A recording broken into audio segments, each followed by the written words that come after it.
नमस्कार बच्चों। नमस्कार। नीट स्कैम और आज की अपडेट्स, अगर कल की बात मैं करूं तो कल जो एनटीए ने प्रेस कॉन्फ्रेंस किया, और प्रेस कॉन्फ्रेंस के बाद आप लोगों ने देखा भी होगा, मैंने अपने चैनल्स पे भी प्रेस कॉन्फ्रेंस में उसको लाइव किया था, और आपने देखा होगा कि किस तरीके से एनटीए अपने जवाब देने में, जब प्रेस कॉन्फ्रेंस में प्रेस रिपोर्टर्स जवाब पूछ रहे हैं, वो जवाब देने में परेशान हैं, वो दे नहीं पा रहे हैं। उनका कॉन्फिडेंस लेवल आप देखिए, कॉन्फिडेंस लेवल कितना ज्यादा नर्वस दिख रहा है। ये समझ में नहीं आ रहा है कि वास्तव में ये एनटीए की टीम है जो रिप्लाई देने में इतना सक पका रही है। दरअसल जो सिचुएशन है, आप सभी को पता है कि एक्सपेक्टेड कट ऑफ पे ही सबसे बड़ी प्रॉब्लम्स आई है, और मैं आप लोगों को इस लाइव सेशन में कुछ और बातें बताना चाहता हूं कि देखिए, जितने भी पेरेंट्स और बच्चे अभी जो ऑल इंडिया रैंक आया है उसके ऊपर आप अपनी एक्सरसाइज कर रहे हैं, आपको ये भी सोचना पड़ रहा है कि मुझे कॉलेज मिलेगा या नहीं मिलेगा। इन सारी चीजों को देखते हुए ही मैंने क्या किया था, मैंने आप लोगों को एक एक्सपेक्टेड कट ऑफ दिया था। एक्सपेक्टेड कट ऑफ देने के पीछे का लॉजिक ये था कि आप कम से कम इतना निश्चिंत हो जाएं कि शायद आपको गवर्नमेंट कॉलेज मिलेगा या नहीं मिलेगा। लेकिन मैं आपको ये भी बताना चाहता हूं कि अगर आप के नंबर्स, क्योंकि देखिए क्या है, इन सारी चीजों के पीछे एक ही चीज है कि एनटीए ने जो स्कैम किया है, नंबर्स जो बच्चों को आए हैं उसके बावजूद भी बच्चों में सिर्फ एक उम्मीद है कि एनटीए के इस स्कैम के बाद भी अगर जो बच्चे जिनका स्कोर अगर जनरल कैटेगरी के हैं, और मैं आपको बताऊं, अगर आप ओपन कैटेगरी आपकी है, ईडब्ल्यूएस कैटेगरी के आप हैं या ओबीसी के हैं, और जिन बच्चों के नंबर 660 के ऊपर है, वो बच्चे बहुत हैप्पी हैं, और उन्हें इस चीज का डर है कि कहीं ऐसा ना हो कि एनटीए री एग्जाम कंडक्ट कराए। क्योंकि देखिए, नंबर्स स्कोर करना एक अच्छी बात है, बच्चे नंबर्स स्कोर करते हैं, लेकिन अगर कॉन्फिडेंस लेवल की बात करें तो जितने बच्चों ने 720 नंबर्स लाए हैं, अगर उनसे पूछा जाए कि आप कितना परसेंट श्योर हैं कि आपको फिर से 720 आ जाएगा नेक्स्ट एग्जामिनेशन में, तो मुझे लगता है कि 50% प्लस माइनस हो जाएगा। 50% से की फील करेंगे कि शायद मुझे फिर दोबारा 720 मार्क्स नहीं आ पाएगा।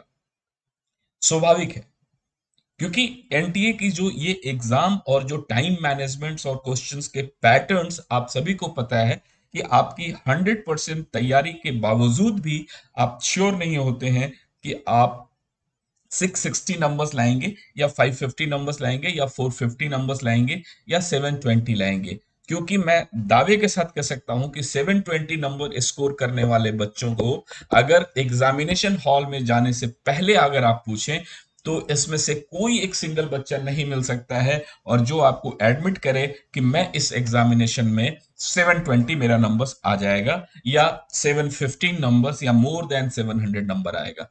तो देखिए क्या है कि जिन बच्चों के नंबर 660 एंड एबव है, देखिए, जो भी घटनाएं घटती हैं उसके पीछे दो चीजें होती हैं।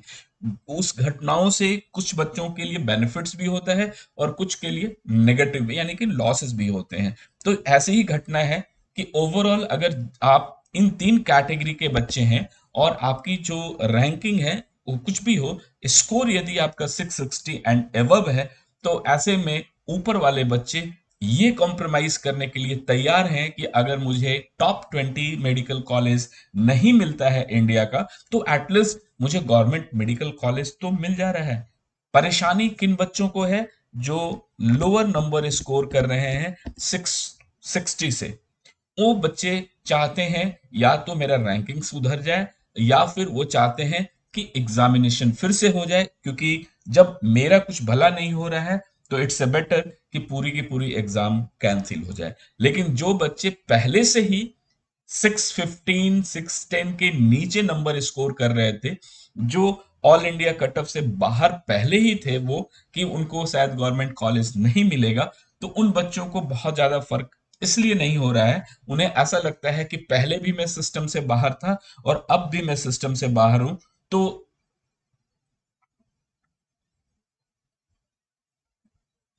नीतीश जी, इसकी कोई गारंटी नहीं है कि 2025 में क्या होगा। देखिए 2025 में क्या होगा इसकी कोई गारंटी नहीं ले सकता है। फिलहाल 2024 में क्या हो रहा है इसकी भी कोई गारंटी लेने को तैयार नहीं है। मैंने एक पोल डाला था, आपने देखा ही होगा। उस पोल में मैंने ये भी क्वेश्चन किया था कि क्या आपको उम्मीद है कि बीजेपी गवर्नमेंट जो आज फॉर्म हो रही है, क्या उनसे आपको मदद की उम्मीद लग रही है? तो मैक्सिमम लोगों ने 75% के आसपास लोगों ने वोट जो किया है उसकी परसेंटेज है कि बीजेपी के इस नई गवर्नमेंट से भी कोई उम्मीद नहीं लगती है। देखिए मैं आपको बताऊं, सरकार कोलैप्स तो हुई नहीं है, सरकार तो चल रही है। चाहे वो इलेक्शन के फेज में थी या काउंटिंग फेज में थी या फिर अभी जो आज हमारे प्राइम मिनिस्टर शपथ ग्रहण ले रहे हैं उसमें भी सरकार तो चलती रहती है। सरकार तो फ्रैक्शन ऑफ सेकंड के लिए भी बंद नहीं होती है या रुकती है या खाली रहती है। तो ऐसे केसेस में कितना टाइम लगता जब सोशल मीडिया, न्यूज चैनल्स, बड़े बड़े ऑर्गेनाइजेशंस एनटीए में विजिट कर रही हैं, सुप्रीम कोर्ट में पीआईएल डाल रहे हैं, केसेस फाइल हो रही हैं। ये घटना आज तो नहीं घटी है, ये इतने दिनों से घटनाएं चल रही हैं। और इसके बावजूद भी गवर्नमेंट की तरफ से, गवर्नमेंट इन द सेंस कि मैं जो आज की डेट में गवर्नमेंट फिर से बन रही है या पहले भी जो थी गवर्नमेंट, उसके एजुकेशन मिनिस्टर हैं या फिर, क्योंकि देखिए जितने भी एमपीज हैं वो आपके एरिया के रिप्रेजेंटेटिव्स हैं। जो एमपीज आपके एरिया से जीत कर अभी भी गए हैं नए, वो प्रेस कॉन्फ्रेंस कर सकते हैं, बोल सकते हैं। क्योंकि आपके लाखों लाख बच्चों के एरिया में अगर 10 लाख 15 लाख पॉपुलेशन वाले एरिया या 40 लाख पॉपुलेशन के एरिया से अगर 10 लाख के वोट से जीत कर जाते हैं तो वो आपकी आवाज उठा सकते हैं, क्योंकि वो आपके द्वारा चुने गए एमपी हैं, सांसद हैं और नए नए हैं। तो उनका फर्ज बनता है कि सरकार अगर उनकी बन रही है तो उन्हें इसके बारे में बताना चाहिए, एड्रेस करना चाहिए। बच्चे रोड पर दर दर भटक रहे हैं, पेरेंट्स और बच्चों की घटनाएं क्या हो रही हैं आप सभी को पता है। हर एक बच्चा परेशान है। मैं ये कहता हूं जो 660 नंबर लाकर बच्चा थोड़ा बहुत ये सेटिस्फाइड है कि उसे गवर्नमेंट की सीट मिल जाएगी, तो आपको क्या लगता है उसके लिए ये कितना बड़ा सेटबैक है? जब वो सपना देखता है कि मुझे टॉप 20 मेडिकल कॉलेज में एडमिशन मिलना चाहिए और अब उसे कॉम्प्रोमाइज करना होगा कि किसी भी तरह के कोई भी मेडिकल कॉलेज में उसे गवर्नमेंट की सीट मिल जाए, और जो तमाम उसके नीचे वाले बच्चे जो रैंकर्स हैं उन्हें कोई सीट मिलने की उम्मीद ना हो, तो ऐसे केसेस में आप क्या सोचते हैं? आपको ऐसा लगता है कि ये फेयर डील है? नहीं। सरकार हमारे जैसे लोगों से ही बनती है। हम आप जब वोट देते हैं, किसी को जिताते हैं, वो हमारा रिप्रेजेंटेशन करता है और वो जाके फिर आपकी आवाज बनता है। लोकतंत्र तो इसी सिस्टम को कहते हैं। हर एक व्यक्ति की आजादी जरूर है, लेकिन हमारे बिहाफ में हमारी बात कौन रखता है? हमारे क्षेत्र का एमपी या एमएलएस। और जब एमपी और एमएलए अगर आपकी आवाज नहीं उठाते हैं, इनफैक्ट थोड़ा सा रिफाइंड वे में मैं कहूं, आपके जो सरकार के रिप्रेजेंटेटिव्स हैं, अगर वो आपकी आवाज नहीं सुनते हैं, पिछले 4 तारीख से लेकर आज का डेट आप देखिए, 7 8 5 6 7 दिन हो गए, आज 9th है, और 5 दिनों में कोई एक ऑफिशियल स्टेटमेंट नहीं आती है कि सरकार का रुख क्या है। भाई ये तो जवाब गवर्नमेंट को देना पड़ेगा। उन्हें बताना होगा कि बच्चों के साथ पेरेंट्स को किसके लिए इतनी बड़ी जो अविश्वास की भावना आई है वो नीतीश कुमार जी, सुप्रीम कोर्ट, आपको पता है कि इंडियन जुडिशियल सिस्टम में जो मैकेनिज्म है वो मैकेनिज्म ये है कि सुप्रीम कोर्ट अपने आप सुमोटो ले सकती है वो एक्शन, लेकिन आपको इंटर करना पड़ेगा। और जिन बच्चों के नंबर्स 660 एंड एवव है, ईडब्ल्यूएस, ओबीसी या जनरल, इन बच्चों को परेशानी नहीं है। ये बच्चे इतने में खुश हो जा रहे हैं कि शायद मुझे गवर्नमेंट की कॉलेज तो मिल जाएगा। और एससी और एसटी कैटेगरी के बच्चों को भी देखिए, जो सोच रहे थे कि मुझे एम्स या टॉप 20 मेडिकल कॉलेज में एडमिशन मिलने की संभावना होगी, वो बच्चे कहाँ कॉम्प्रोमाइज करेंगे? एससी एसटी वाले वो कॉम्प्रोमाइज करेंगे कि मुझे कोई भी एक मेडिकल कॉलेज मिल जाए।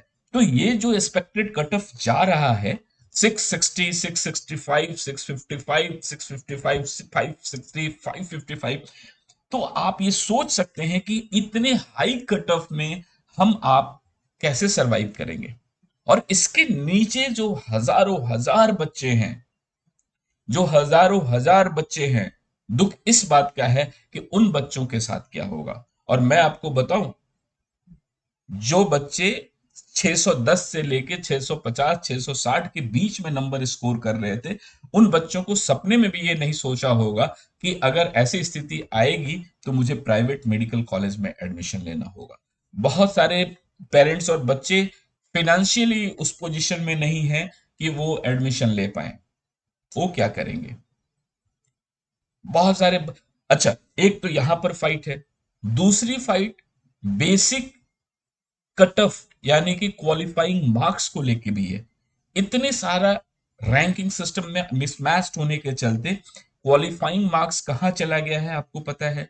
बहुत सारे पेरेंट्स और बच्चे इस उम्मीद में होते हैं कि इस बार अगर मुझे नीट का क्वालिफाइंग स्कोर आ जाएगा तो मैं शायद कोशिश करूंगा कि किसी प्राइवेट मेडिकल कॉलेज में एडमिशन मिल जाए। कोशिश करूंगा कि मुझे बीएससी नर्सिंग के प्राइवेट में एडमिशन हो जाए, बीडीएस में मुझे प्राइवेट में एडमिशन हो जाए। तो तमाम वहां पर भी बच्चे कट गए जो ये मूड में थे कि मुझे कहीं ना कहीं प्राइवेट मेडिकल कॉलेज, चाहे वो एमबीबीएस हो, बीएससी नर्सिंग हो या फिर आयुष की हो, तो कहीं ना कहीं उनकी फिटमेंट बैठ जाए। और in the worst to worst अगर वो प्लान करते हैं कि मुझे अब्रोड विदेश जाना है, तो उनके भी मंसूबों पे पानी फिर गया, क्योंकि वो बच्चे भी अब इस पोजीशन में नहीं है कि वो एमबीबीएस एब्रोड से कर सके, क्योंकि 165 64 नंबर का कट ऑफ बहुत बड़ा कट ऑफ होता है, क्योंकि वैसे कट ऑफ अचानक आई हैं। नीतीश कुमार आपने लिखा है sir, OBC all India rank one कितना है? वन कितना है, मैं समझा नहीं। ओबीसी, अब ये देखिए, ये तो इंटरनल है। जो बच्चे अगर सामने आकर ना बोले कि मेरा all India rank one OBC का कैटेगरी रैंक कौन सा है, अब तब तो पता चलेगा तभी। या फिर आप उसमें लिस्ट में देख लीजिए तो आपको आ जाएगा पता। क्योंकि वन वाले जो रैंक है उसका तो मैनुअल में है, पीडीएफ में दिया हुआ है एनएमसी के वेबसाइट्स पर, वहां जाकर देख लीजिएगा तो ओबीसी के टॉप 20 या टॉप 10 रैंकर्स आपको मिल जाएंगे। और उसमें आपको ओबीसी, एससी, एसटी या फिर जेन ओपन कैटेगरी सभी के उसमें लिस्टिंग दी हुई है, वहां से आपको डिटेल मिल जाएगा। तो आप वहां जाकर चेक कर सकते हैं। लेकिन मैं आपको क्या लगता है, आप जो 660 नंबर्स या ईडब्ल्यूएस में 655 नंबर्स या ओबीसी में 655, एससी 6560 या एसटी 550, इतने हाई स्कोर्स के बाद के जो बच्चे हैं उनका क्या अल्टरनेट, उनका क्या प्लान होगा, उन बच्चों को क्या करना होगा? तो मैं देखिए आपको ये बताना चाहता हूं, आपको निश्चिंत रहना है, रुकना है, पेशेंसली थोड़ा सा इंतजार कीजिए कि शायद उम्मीद, देखिए आज की डेट में अगर आप मुझसे पूछते हैं तो मुझे ऐसा लगता है कि अब मुझे डाउटफुल, थोड़ा थोड़ा सा लग रहा है कि शायद ये कैंसिल ना हो। लेकिन अप टू 95% मुझे ये कंफर्म, मुझे ये आइडिया लग रहा है कि ये एग्जामिनेशन कैंसिल होगा।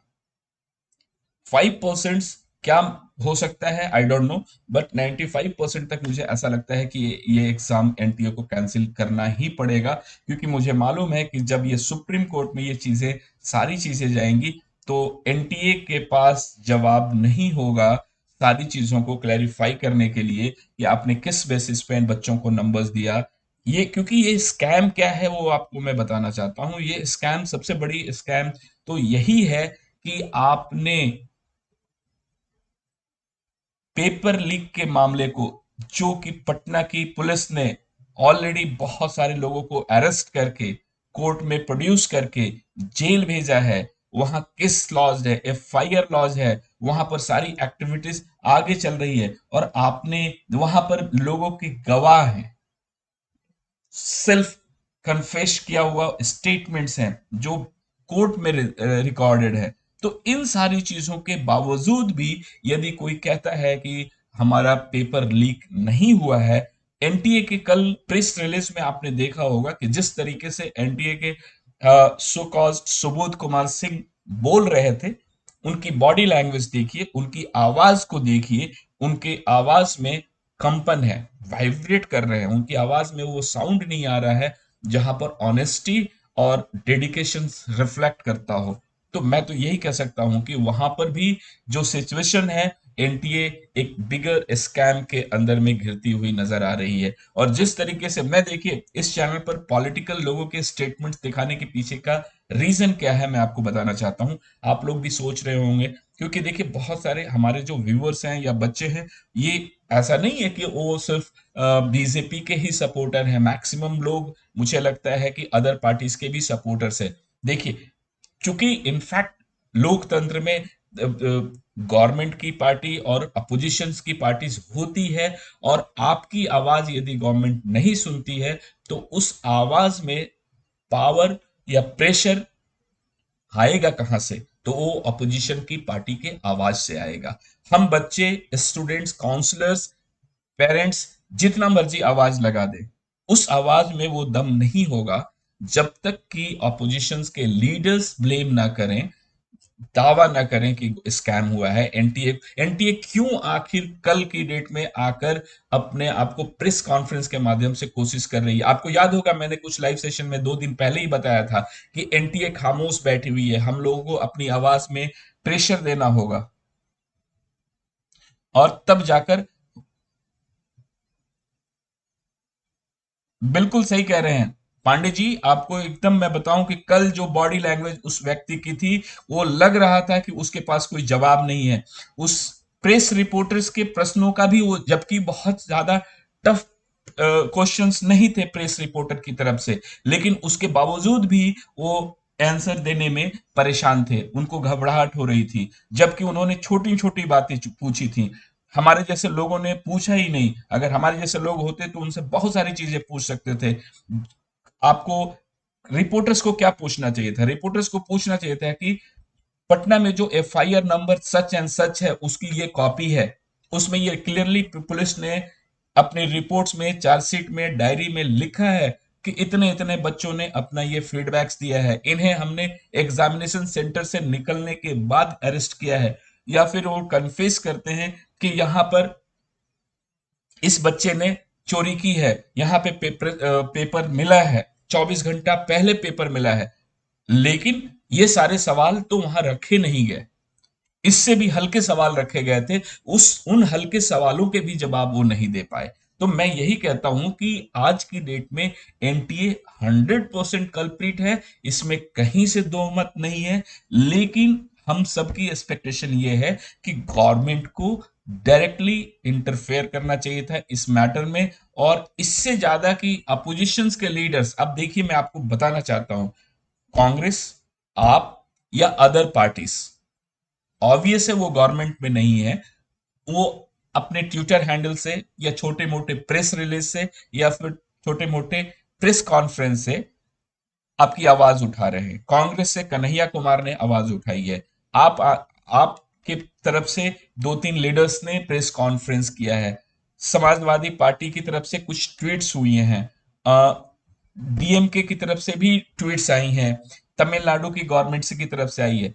लेकिन अनफॉर्चुनेटली इन सारी चीजों के बीच में आप देखिए, दो ऐसे स्टेट, सिक्किम और असम, इन दोनों ने काउंसलिंग प्रोसेस स्टार्ट कर दी है, उसकी नोटिफिकेशन अपनी वेबसाइट्स पर डाल दी है। तो मैं ये कह सकता हूं कि क्यों इस तरीके से बीजेपी गवर्न स्टेट्स की तरफ से काउंसलिंग के प्रोसेस को स्टार्ट किए जा रहे हैं, जबकि लाखों लाख हजारों बच्चों के साथ यहाँ पर स्कैम हुआ है, बच्चे परेशान हैं, रोड पर हैं, और कुछ स्टेट्स काउंसलिंग स्टार्टिंग मोड में है।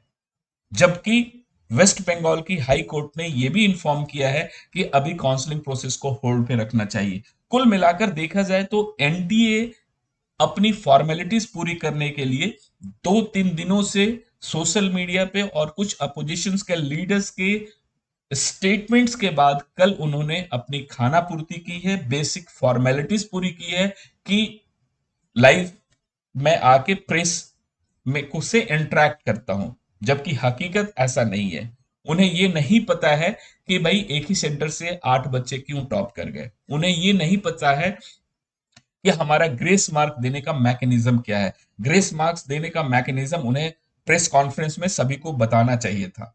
मैं भी ये भी एक्सपेक्ट कर रहा था कि प्रश्न पूछने के बाद हो सकता है कि प्रेस कॉन्फ्रेंस के बाद वो प्रेस रिलीज जारी करें और सर्कुलर्स कोई एनटीए अपनी वेबसाइट पर डाले। लेकिन इस लाइव सेशन को स्टार्ट करने से पहले मैंने चेक किया कि अभी तक कोई नोटिस नहीं आई है। इनफैक्ट आपने 5 मई के एग्जामिनेशन के बाद एक नोटिस जारी किया जिसमें मेंशन किया कि कहीं से कोई पेपर लीक नहीं हुआ है। उसके बाद अलग अलग स्टेट्स में पेपर लीक की घटनाओं की ऑफिशियल रिकॉर्ड्स हैं, क्योंकि पुलिस ने अरेस्ट किया है, केस किया है, एफआईआर लॉन्च की है, तो ऑफिशियल रिकॉर्ड्स है, उन्हें आप अलग नहीं कर सकते हैं। जो पटना की पुलिस ने या गुजरात में या फिर आपके एमपी में, राजस्थान में ये जो घटनाएं हुई हैं अलग अलग, वो तो पुलिस के मामले से हुई है, पुलिस ने अरेस्ट किया है, पुलिस ने एफआईआर लॉन्च की है। तो वो जो भी पुलिस डायरी है या जो घटनाओं के बारे में गवाह हैं या लोगों की अरेस्टिंग हुई है, तो ये ऑफिशियल रिकॉर्ड्स में है। और एनटीए कहती है कि नहीं, पेपर लीक नहीं हुआ है। तो सबसे बड़े ताज्जुब की बात है कि यहां पर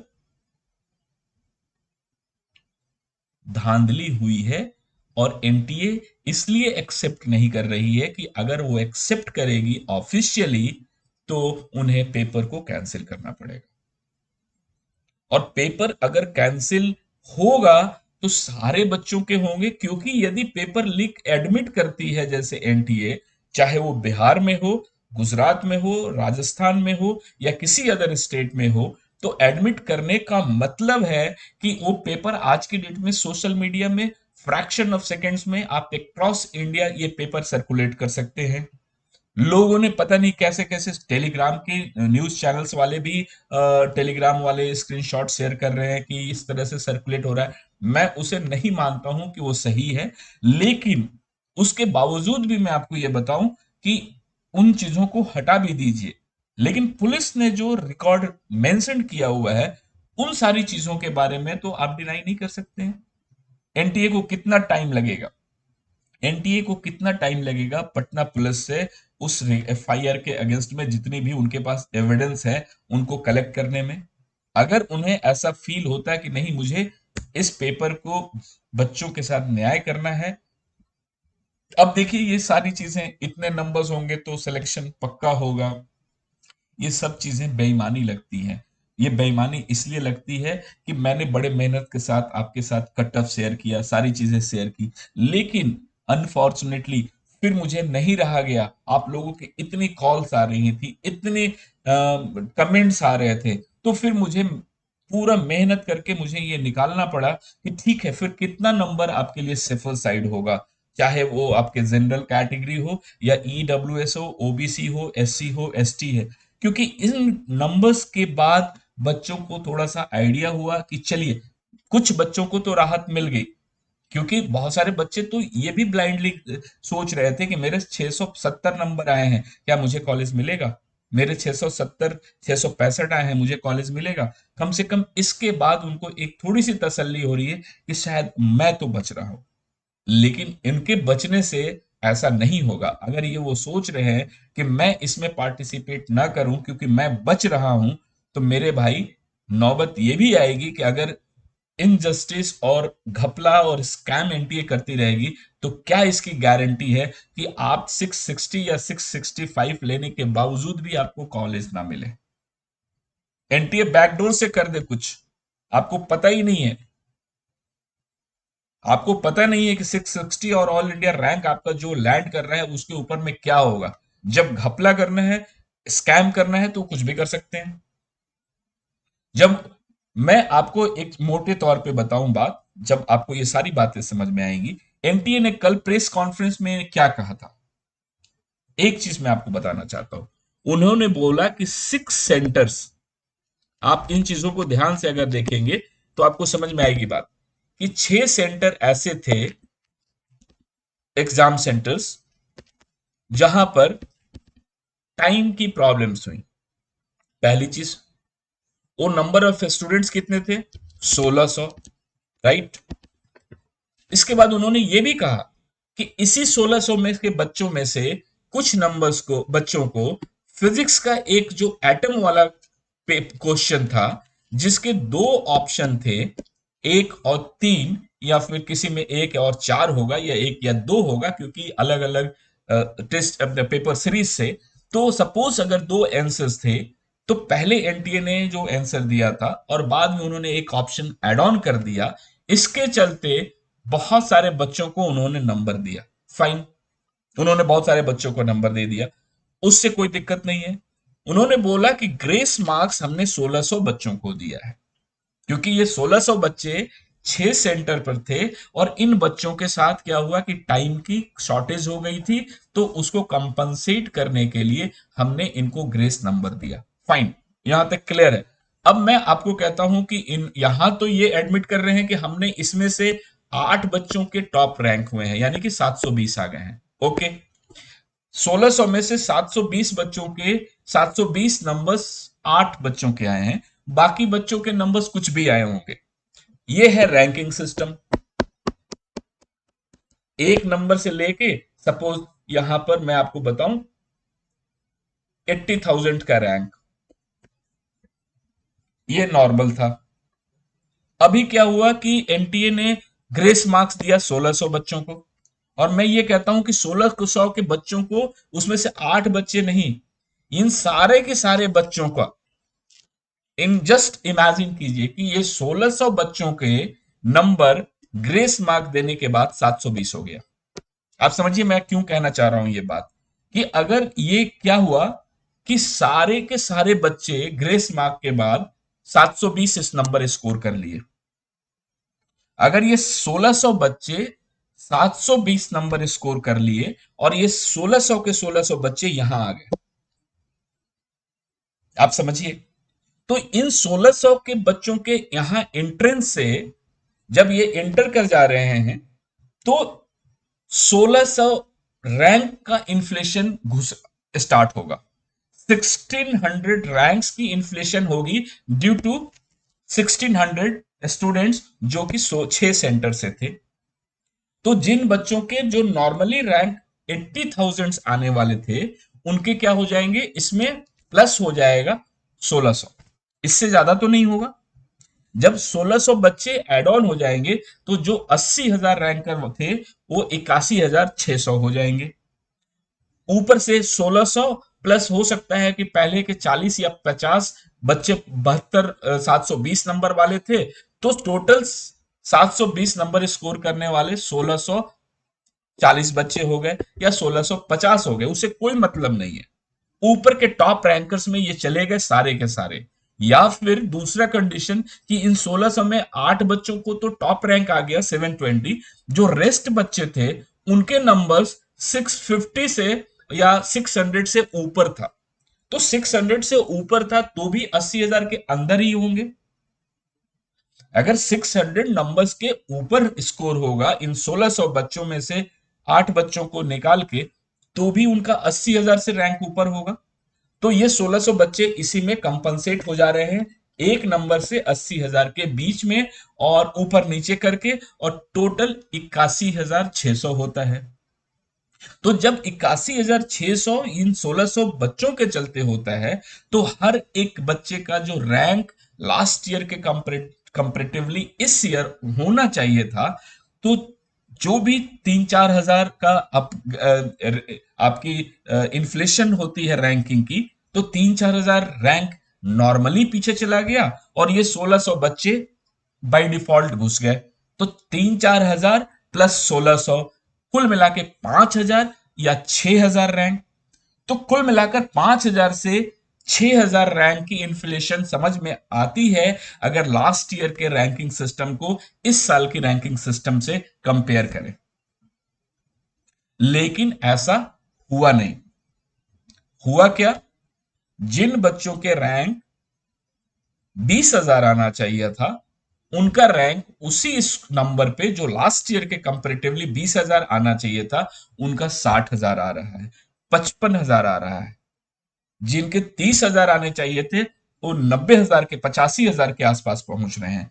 तो ये कैसे पॉसिबल है कि 20-20 30-30,000 बच्चे बीच में घुस गए? तो 30,000 40,000 बच्चों के एंट्री मारने के चलते ये रैंकिंग सिस्टम सारी गड़बड़ हुई है, ना कि ये 1600 बच्चों का। और मैं आपको बताऊं, एनटीए यहां पर झूठ बोली है कल कि 1600 बच्चों को ही हमने सिर्फ ग्रेस मार्क दिया है। तो ये सरासर एनटीए की तरफ से चिटिंग है, और मैं कहता हूं ये एक्सपोज होके रहेगा। 1600 के बच्चों से ये रैंकिंग में प्रॉब्लम्स नहीं आई है। अगर आपको ऐसा लगता है कि इन जनरल सभी लोग ये आवाज उठा रहे हैं कि 718 कैसे आया, 719 कैसे आया, कुछ भी आ जाए, मैं तो कहता हूं कि 720 आ गया। ये जो दो बच्चे यहां पर दिख रहे हैं ना, कि जो 718 कैसे आ गया, 719 कैसे आ गया, ये 720 में 720 ले लो यार, 6 बच्चों को तो 720 तुम दिए ही हो, इन दो बच्चों को भी तुम 720 दे दो, उसके बावजूद भी ये प्रॉब्लम सॉल्व नहीं होने वाली है। एनटीए ने कल क्या प्रेस कॉन्फ्रेंस में किया, हम लोग एक कमेटी बना रहे हैं या बनाया है, वो कमेटी उन सारे सेंटर्स पर जाके चेक करेगी जहां के 1600 बच्चे हैं जिनको ग्रेस मार्क दिया गया है, और उन बच्चों के लिए फिर एक कोई नई गाइडलाइन होगी तो देखा जाएगा। तो माय डियर फ्रेंड, इन 1600 बच्चों को मैं 720 में 720 स्कोरर मान के भी अगर चलता हूं, तो भी आपके साथ जस्टिस नहीं होने वाला है। और ये एनटीए को बताना पड़ेगा कि 1600 बच्चों के करेक्शन करने के बाद, या 1600 बच्चों को अगर हम सिस्टम से बाहर निकाल देते हैं, तो क्या आपकी रैंकिंग सिस्टम रियलिस्टिक हो जाएगी? रियलिस्टिक का मतलब मैं वही कह रहा हूं जो सारे लोग बोल रहे हैं, कि ये इनऑर्गेनिक स्ट्रक्चर लगता है, क्योंकि लास्ट ईयर से ऑटोमेटिकली इतने टॉपर्स आ जाना और सारे के सारे मैक्सिमम बच्चों के रैंक्स बीच में इतना इन्फ्लेशन चला जाना, जहां पर जिनके 20,000 रैंक आ रहे हैं उनके 60,000 रैंक आना है, और जिनके 30,000 आना है उनके 85,000 रैंक आ रहा है, जो 1 लाख आने वाले हैं वो 2.5 लाख 3 लाख के पीछे चले गए हैं। तो इन सारी चीजों के बारे में मैं आपको यही बताऊं कि ये पूरी की पूरी दाल काली है, इसमें पूरा का पूरा स्कैम हुआ है। कहीं से भी इसमें 1% भी आप संकोच में मत रहिए कि शायद ये 1600 बच्चों के करेक्शन के बाद हम सब बच्चों के रैंक सही हो जाएंगे, क्योंकि मैंने आपको क्लियर कट समझा दिया कि अगर 1600 बच्चों को आप कहीं पर भी फिट कर दीजिए, या सिस्टम से बाहर निकाल दीजिए, या सिस्टम में 720 का 720 दे दीजिए, या 650 दे दीजिए सारे बच्चों को, या 600 दे दीजिए, या 500 दे दीजिए, कुछ भी नंबर्स आप दे देंगे, इनको पूरे के पूरे सिस्टम में ऐड कर दीजिए, ऐड करके या निकाल दीजिए, ऐसे किसी भी कंडीशन में इन 1600 बच्चों के चलते इतना बड़ा इन्फ्लेशन नहीं हो सकता है रैंकिंग सिस्टम में। ये 100% बॉटम लाइन क्या है इस पूरे कन्वर्सेशन का और पूरी इस स्कैम का, कि मैसिव पेपर लीक हुआ है, बच्चों ने चोरी की है, और बच्चों ने अच्छे नंबर स्कोर किया है, जिसके चलते एक एक रैंक पर, यानी एक एक स्कोर पर 4-4 हजार 5-5 हजार बच्चे हैं। इसके अलावा कुछ भी नहीं हुआ है, इसके अलावा कुछ भी नहीं हुआ है। ये हुआ सिर्फ यही है कि चोरी हुई है, पेपर लीक हुआ है, और एक एक सेंटर्स में ये तो टॉपर्स की पीडीएफ आ गई, इसलिए आपको समझ में आ गई बात। अगर ये पीडीएफ ना आई होती तो हम कुछ ना समझ पाते, हम सब अपना सर पटकते रहते और ये मानकर चलते कि मैं लूजर हूं, ये जो सारी चीजें हैं सब कुछ फेयर हुई हैं। पीडीएफ गले की हड्डी बनी है एनटीए के लिए। आप जस्ट इमेजिन कीजिए, इन 24 लाख बच्चों में से 23 लाख बच्चों के रिजल्ट अगर इंडिविजुअल उनके मेल पर और उनके लॉगिन आईडी से उनको अगर ओएमआर सीट या उनके रिजल्ट्स मिल जाते, तो कोई ऐसा मैकेनिज्म नहीं था कि आप एक दूसरे को चैलेंज कर सकते। हम सब जितनी भी बातें कर रहे हैं आज की डेट में, उन सारी चीजों के पीछे एक ही है, और वो है एनटीए के द्वारा जारी किया गया वो पीडीएफ, जिस पीडीएफ में वो पूरी डिटेल है कि इंडिया के टॉप रैंकर्स उसमें कौन से हैं, कितने हैं, कितनी उनकी परसेंटाइल है, उनका नाम क्या है, उनका एग्जाम रोल नंबर क्या है, वो किस स्टेट से बिलोंग करते हैं। तो इन सारी चीजों की जानकारी एनटीए की उस पीडीएफ से है। अगर वो पीडीएफ ना होती तो आज की डेट में हम सब किसी और काम में होते। आप लोग इस बात से कितना सहमत हैं, जरा मुझे कमेंट करके एक बार बताइए। मैं आपको बताऊं, एक लाइन में बताऊं, आप तमाम पेरेंट्स और बच्चों से, आप बच्चों को मोटिवेट कीजिए। बच्चे भी जिद्दी होते हैं, उन्हें समझ में नहीं आता है पेरेंट्स की बात, तो हैंडल विथ केयर। बच्चों को थोड़ा सा मोटिवेट करना होगा, क्योंकि बच्चे नासमझ होते हैं, वो भी परेशानी में रहते हैं। 2-2 साल 3-3 साल की तैयारी के बाद जब इस तरह का रिजल्ट आता है, तो उन्हें ऐसा लगता है कि उनके साथ चीट हो रहा है, उनके कैरियर के साथ चीट हो रहा है। बट बच्चों को भी समझना चाहिए, आप पेरेंट्स और बच्चे सभी लोगों से मेरा रिक्वेस्ट है, आप बच्चे आपको भी समझना चाहिए कि ये ना आपके पेरेंट्स की गलती है ना आपकी गलती है, किसी थर्ड पर्सन, ये अनफोर्सीन सर्कमस्टांसेस है, इस तरह की घटनाएं घटती रहती हैं। आप तो एंट्रेंस एग्जाम को दे के परेशान है, आप सोचिए जो 4-4 5-5 साल बच्चे अपनी नौकरियों का एग्जाम देते हैं और वहां पर पेपर लीक होता है। पेपर लीक तो अभी आपको एडमिशन हुए नहीं है, नौकरियों की भर्ती ज्वाइनिंग के बाद पेपर लीक की बात आती है और वहां पर उनकी जॉब चली जाती है। उनके बारे में जरा सोचिए, जहां पर उनका कैरियर स्टेबल होते होते अनस्टेबल हो जाता है। तो आप लोग भी मोटिवेट रहिए, क्योंकि देखिए कुछ भी अगर इस बार घटनाएं घट रही हैं, मैं दावे के साथ कह सकता हूं कि इस बार ऐसा नहीं होगा कि आप लोग के साथ जस्टिस नहीं होगा, कुछ ना कुछ जरूर होगा।